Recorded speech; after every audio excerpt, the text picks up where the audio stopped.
profesora Rocío Milagros Palma Cueva y compañeros presentes, reciban un cordial saludo de mi parte. Quien les habla es la estudiante Ashley Lady Arroyo Castillo, quien les dará a conocer de los mecanismos del control político. Bueno, el control del poder político puede ser entendido como la facultad que tienen los órganos del Estado para velar por la observancia de las limitaciones establecidas al ejercicio de sus funciones. Mediante esto tenemos la siguiente interrogante: ¿cuáles son los mecanismos o procedimientos de control reconocidos por el ordenamiento jurídico peruano? Como primer mecanismo tenemos la investidura al Consejo de Ministros, los cuales nos basamos en los artículos 130 de la Constitución del Perú y 82 del Reglamento del Congreso, los cuales establecen que el presidente del Consejo de Ministros concurre al Pleno del Congreso para exponer la política general del gobierno, debatirla y debatir las principales medidas que requiere su gestión. También, si el Pleno niega su confianza al Consejo de Ministros, este deberá presentar su renuncia al presidente, quien lo aceptará de inmediato. Investidura o voto de confianza al Consejo de Ministros resulta ser un mecanismo simplemente protocolar en la regulación actual. Se trata de la presentación por parte del Gabinete Ministerial de la política general del gobierno ante el Pleno del Congreso. Esto quiere decir una presentación de los lineamientos generales que se pretenden seguir en el medio y largo plazo, sin ningún tipo de cronograma o agenda específica para desarrollar en un determinado tiempo. Por otro lado, no tienen correlato presupuestario que facilite su seguimiento y control, en la medida que en el plan de gobierno presentado no está sustentado en el presupuesto ni contiene una agenda que establezca las fechas para el cumplimiento de lineamientos. Resulta así imposible cualquier tipo de control por parte del Congreso. En este sentido, se podría decirse que la investidura del Consejo de Ministros no es un mecanismo de control político propiamente dicho, sino más bien una figura adoptada de los regímenes parlamentaristas. Como segundo mecanismo tenemos la interpelación y voto de censura, el cual nos basamos en los artículos 131 de la Constitución, 83 del Reglamento de Interpelación, 132 de la Constitución y el 86 del Reglamento de Voto de Censura, los cuales establecen la interpelación obliga al Consejo de Ministros o a cualquier ministro a concurrir al Congreso para exponer el asunto de su interés público solicitado. Para presentar el pedido de interpelación se requiere no menos del 15% de los congresistas y para admitirla el voto a favor del tercio de los representantes hábiles. En la moción de censura la pueden plantear los congresistas luego de la interpelación si no están conformes con la presentación de los ministros. Luego, en la moción debe ser presentada por no menos del 25% del número legal de congresistas y su aprobación requiere del voto más de la mitad del número legal de congresistas. Y en la censura aprobada contra el presidente del Consejo de Ministros implica la renuncia de todo el gabinete. La censura contra un solo ministro implica el cambio del ministro censurado. El tercer mecanismo, acusación constitucional y antejuicio político, nos basamos en los artículos 99 y 100 de la Constitución.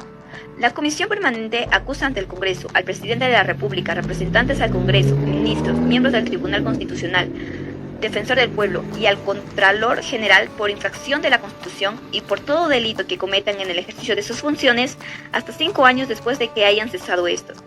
Corresponde al Congreso suspender o no al funcionario acusado o inhabilitarlo para el ejercicio de su función política hasta por 10 años o destruirlo de su función sin perjuicio de cualquier responsabilidad. Debido a esto, el artículo 89 señala que, mediante el procedimiento de acusación constitucional, se realiza el antejuicio político al que tienen derecho los tantos funcionarios del Estado. Para concluir, estos tres primeros mecanismos que les di a conocer muestran cómo se desarrolla el Consejo de Ministros, en cómo debaten las principales medidas que requiere su gestión.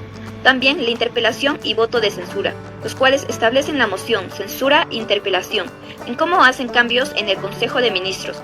Y por último, la acusación constitucional y antejuicio político, el cual se tuvo la Comisión Permanente por infracción de la Constitución. Buenas tardes compañeros, buenas tardes Miss. Mi nombre es Jean-Pierre Cariza de Amaro y a mí me ha tocado hablar sobre la acusación constitucional y el antejuicio político. Primeramente vamos a tocar el artículo 99 y 100, el cual nos habla de cómo la Comisión Permanente acusa ante el Congreso a los diferentes líderes políticos, los cuales pueden ser el Presidente de la República, ministros, congresistas, miembros del Tribunal, del Consejo Nacional de la Magistratura, vocales de la Corte Suprema, fiscales supremos, defensores del pueblo y contralor civil, los cuales al haber cometido algún tipo de infracción de la Constitución, tanto en el momento de cumplir funciones o 5 años posteriores, pueden ser suspendidos o no, dependiendo de lo que haya sido dictaminado en el Congreso, como también pueden ser inhabilitados de sus funciones durante 10 años o simplemente ser destituidos sin ningún tipo de perjuicio. Ahora, del antejuicio político hablaremos en el artículo 89. En este artículo nos habla de cómo el antejuicio político a los cuales tienen derecho todos los altos funcionarios, y también es denominado procedimiento de acusación constitucional. La acusación constitucional lleva una perspectiva muy controversial, ya que al evaluar su alcance en este mismo podemos ver cómo en el artículo 99 ya antes mencionado puede proveer los dos casos en que procede la acusación, como son el delito de función o infracción sobre la Constitución. Ahora, hablando nuevamente sobre el artículo 100, ya antes también mencionado, vemos que conlleva y continuamente mucha controversia, ya que la acusación constitucional es denominada un antejuicio político siempre y cuando el Congreso suspenda sus funciones al que está siendo afectado, o como también se puede volver un juicio político en tanto este funcionario haya sido destituido. Fuera de ello, la responsabilidad y culpabilidad del funcionario deberán ser efectivos únicamente ante un proceso judicial. Pero al hablar del artículo 100, vemos que al destituir o inhabilitar de sus funciones al que está siendo procesado, cumple la misma función ya antes mencionada. Otro punto es hablar sobre la infracción constitucional, el cual se refiere en el artículo 99. Se discute mucho el alcance, ya que no se encuentra tipificada claramente ni en la Constitución ni en las leyes. Por lo tanto, ante una reforma constitucional, planteamos que deben ser modificadas, que las próximas modificaciones sobre el antejuicio político deben ser tomadas mucho en cuenta ante un proceso de plantearse modificaciones en el reglamento. Continuamente me toca hablar sobre la Comisión de Investigación, en el cual tocamos los artículos 97 y 88, en los cuales hablamos de cómo el Congreso puede iniciar una investigación sobre cualquier caso de interés público. Las comisiones de investigación son creadas mediante una solicitud, la cual es una moción por orden del día. Para llegar a su aprobación se necesita el 35% de la aprobación de parte de los congresistas. Está formada mayormente por de 3 a 5 congresistas, los cuales son recomendados por el presidente del Congreso. Tienen la capacidad de obligar tanto a los servidores públicos o particulares a comparecer ante ellas, y para el procedimiento de investigación está formulada de las conclusiones y recomendaciones que figuren en el informe final que ya previamente es presentado. Si en caso se encontraran indicios de delito, la comisión debe establecer tanto los fundamentos de hecho y de derecho en su informe, en el cual será entregado previamente aprobado por el Pleno al fiscal de la Nación para que inicie las acciones correspondientes. Si del informe final se deriva denuncias penales contra funcionarios beneficiados con el antejuicio, se seguirá el procedimiento establecido por las acusaciones constitucionales. Por último, los resultados de la investigación no tienen carácter vinculante ante el Poder Judicial, y las conclusiones que lleguen a darse del informe o la comisión de investigación pueden determinar la responsabilidad política del él o los funcionarios implicados. Eso sería todo. Muchas gracias. Buenas tardes, profesora y compañeros. Mi nombre es Rubí Bustamante Sierra y en esta oportunidad les voy a comentar sobre otros dos mecanismos de control político. En este caso, la Comisión de Fiscalización y la revisión de actos legislativos del Ejecutivo. Bien, ¿qué es la Comisión de Fiscalización? La Comisión de Fiscalización es una comisión que se encarga de supervisar e investigar actos de interés público. Esta, a diferencia de la Comisión de Investigación, es de carácter permanente y es una de las 28 comisiones que están reguladas en el artículo 35 del Reglamento del Congreso y son creadas para cualquier tema de interés nacional. La revisión de actos legislativos del Ejecutivo. Como bien sabemos, sabemos, la función de legislar le corresponde al Poder Legislativo, mientras que el Poder Ejecutivo se encarga de las funciones políticas. Sin embargo, existen casos en los que el Poder Ejecutivo va a asumir esta función de legislar. En esos casos se van a emitir 4 decretos: los decretos legislativos, los decretos que declaran el estado de excepción, los decretos que aprueban convenios internacionales y los decretos de urgencia. ¿Qué son los decretos legislativos? Los decretos legislativos son decretos que emite el Ejecutivo que versan sobre temas determinados. En estos casos, el Congreso tiene la facultad de revisar estos decretos y si estos contradicen la Constitución, pueden recomendar su derogación o modificación. Los decretos que declaran el estado de excepción. Estos son decretos excepcionales y se dan en un régimen especial donde es necesario que las Fuerzas Armadas intervengan para resguardar la seguridad ciudadana. Un ejemplo muy claro de esto es el decreto supremo que emitió el expresidente Vizcarra para declarar estado de excepción producto de la emergencia sanitaria por la COVID-19. Los decretos que aprueban los convenios internacionales. Estos son decretos que emite el Ejecutivo para adherirse a convenios internacionales y que debe dar cuenta al Congreso. Finalmente tenemos los decretos de urgencia. Los decretos de urgencia son decretos que emite el Ejecutivo. Estos son decretos que se dan de manera excepcional. Estos generalmente versan sobre temas económicos y financieros. En estos casos, el Congreso tiene la facultad de recomendar su modificación o derogación si consideran que las medidas para este decreto de urgencia exceden los ámbitos que están señalados en la Constitución. De acuerdo a esto, podemos hacernos la siguiente interrogante: ¿en qué casos los decretos de urgencia versan temas diferentes de los económicos y financieros? Para responder esta interrogante, debemos tener en cuenta que los decretos de urgencia se emiten en 2 supuestos. En el primero, cuando hay un Congreso debidamente constituido y cuando no lo hay, ya sea porque este se ha disuelto o porque hay un gobierno de facto, es decir, ha habido un golpe de Estado.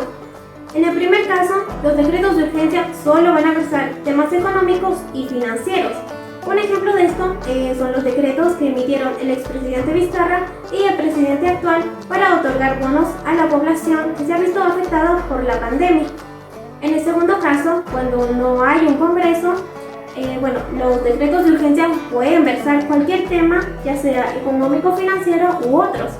Un ejemplo de esto son los decretos que emitió el expresidente Fujimori cuando disolvió el Congreso, o los decretos que emitieron el expresidente Vizcarra sobre temas tributarios cuando disolvió el Congreso. Es decir, los decretos de urgencia pueden versar cualquier tema cuando no haya un Congreso. En conclusión, podemos decir que el Poder Ejecutivo puede legislar en determinados casos y que el Congreso tiene la facultad de supervisar estos decretos, ya que, como bien es sabido, el Poder Legislativo tiene la función de legislar y el Ejecutivo no. Entonces, cuando legisla, el Congreso debe supervisarlo, de modo que los decretos que emita el Ejecutivo no contravengan la Constitución. Gracias. Profesora y compañeros en general, tengan el saludo cordial del día. Quien les habla es Valeria Induturo-Maña y en esta oportunidad les voy a exponer 2 mecanismos más de control político.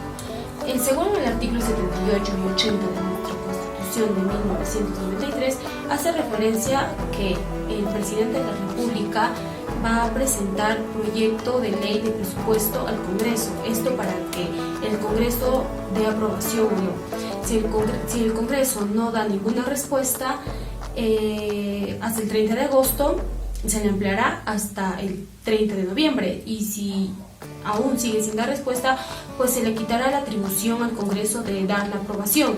Entonces, el proyecto del Ejecutivo pasaría a ser promulgado por decreto legislativo. La aprobación se dará desde el inicio de su presentación, de su envío, hasta el 30 de agosto, como ya lo habíamos mencionado. Bueno, por otro lado, el Ministerio de Economía y Finanzas tiene que sustentar al Congreso, al Pleno del Congreso, los pliegos que ellos han presentado. Por lo tanto, cada ministro de cada sector, de su sector, va a hacer. Bueno, según hemos estado presenciando, según hemos estado viendo, el Ejecutivo es el que da la iniciativa. Eso es muy importante saber por qué. Porque el Ejecutivo en ese proyecto nos reflejará lo que él cree importante, primordial, dar a presentar o para que se haga durante el año respectivo que se está presentando, durante el año correspondiente. Esto con respecto Esto con referencia al control del presupuesto. Ahora, el otro mecanismo de control es pedidos de informe. Según el artículo 96 de nuestra Constitución, cualquier miembro del Congreso puede pedir informes a los ministros. Informes que ellos crean necesario e importantes, ¿no? que lo puedan recibir. Pueden pedir a cualquier ministro, sea al Jurado Nacional de Elecciones, al Banco Central de Reserva, al Contralor General, etc. Bueno, según el artículo 87 del reglamento del Congreso, refiere que, si bien es cierto que pueden pedir informes importantes, esto no hace que, pero hay una cosa que no pueden pedir. Esto vendría a ser que no pueden pedir informes sobre presos judiciales en trámite. Eso está totalmente prohibido. También tienen que presentar una copia a la mesa directiva, una copia del pedido de informe que ellos quieren. Aparte de eso, el presidente del Congreso solamente tiene que firmar oficios de informes que estén relacionados con asuntos públicos. No puede firmar informes que favorezcan a algún miembro o a alguien así personalmente, ¿no? Aparte de eso, mensualmente se va a publicar a los destinatarios, ¿no? A los ministros que no hayan respondido a los informes. Bueno, eso con referencia al artículo 87 del reglamento del Congreso. Además que habíamos mencionado que a la mesa directiva se le pase la copia, ¿no? Bueno, esto para que al ministro le lleve, ¿no? Para ver, para que le dé el informe. Si en caso el ministro no ha aceptado dentro de los 15 días, no da una respuesta, se le va a reiterar otra vez para que preste atención a eso, ¿no? Si en caso del pasado los 7 días no lo hace aún, bueno, el ministro va a tener que acercarse personalmente al congresista. Eso con respecto a esto, como lo habíamos dicho. Bueno, eso sería todo. Gracias. Buenas tardes, profesora Rocío Palma Cueva y compañeros presentes. Mi nombre es Andrea del Castillo Flores y voy a hablar sobre 2 elementos importantes de los mecanismos de control político. Bueno, que es la invitación a informar y la estación de preguntas. Entonces, ¿en qué consisten estos 2 elementos? Bueno, en primer lugar, tenemos a la invitación de informar. Es un mecanismo de control que permite al Parlamento obtener información sobre las decisiones tomadas por cada uno de los ministros y sus respectivos sectores. También, según el reglamento del Congreso de la República, en el artículo 84 dice: la invitación a los ministros para informar en forma individual ante el Pleno del Congreso se acuerda mediante la moción de orden del día. ¿Esto qué significa? Bueno, es una petición que realiza un legislador para solicitar al presidente de la mesa directiva que llame al pleno y guardar silencio manteniendo la compostura. Por otro lado, también se debe tramitar de forma simple y también se debe hacer un oficio de invitación para que sea efectiva. Por otro lado, la invitación para informar en las comisiones se acordará en la comisión y solo será efectiva mediante el oficio del presidente aprobado por el secretario y haciendo de conocimiento a la mesa directiva del Congreso. Hay que tener en cuenta que el reglamento tratará de un tema determinado como una invitación. Por ello, no será obligatorio que asistan, digamos, los ministros. Sin embargo, en el artículo 86 del reglamento dice que se puede censurar al ministro que no asista una vez aceptada la invitación, pero en la práctica esto no sucede por ser una sanción política muy excesiva. Otro elemento de los mecanismos de control político es la estación de preguntas. El reglamento señala que cada uno de los congresistas puede formular una sola pregunta en un mes. Esta debe ser respondida en el Pleno del Congreso por el presidente del Consejo de Ministros. También, según el artículo 85 del reglamento del Congreso, señala que las preguntas se entregarán por escrita a la oficina mayor 4 días antes de la sesión. También la pregunta debe ser tratada de un hecho político y solo debe ser leída máximo 1 minuto. El ministro debe responder máximo 3 minutos también. Y las preguntas no respondidas serán contestadas de manera escrita en un plazo de 4 días. Por otro lado, también el Consejo rechazará preguntas que no cumplan con el reglamento. Sin embargo, este procedimiento no se cumple. También no resulta como un mecanismo de apoyo y no genera un acercamiento entre congresistas y ministros. Pero esto se da por la limitación de solamente preguntar una vez al mes. Además, al responder algunas preguntas por escrito, pueden generar inquietudes hacia los congresistas que preguntaron. En conclusión, podemos decir que la estación de preguntas es un mecanismo de control que permite al Parlamento obtener información sobre los acuerdos tomados por los ministros, y la estación de preguntas son los cuestionarios que se hacen una vez al mes. Los ministros son los que están encargados de responder. Sin embargo, en este elemento de control político surgen inconformidades que pueden cambiar si se genera un sistema más ágil. Gracias.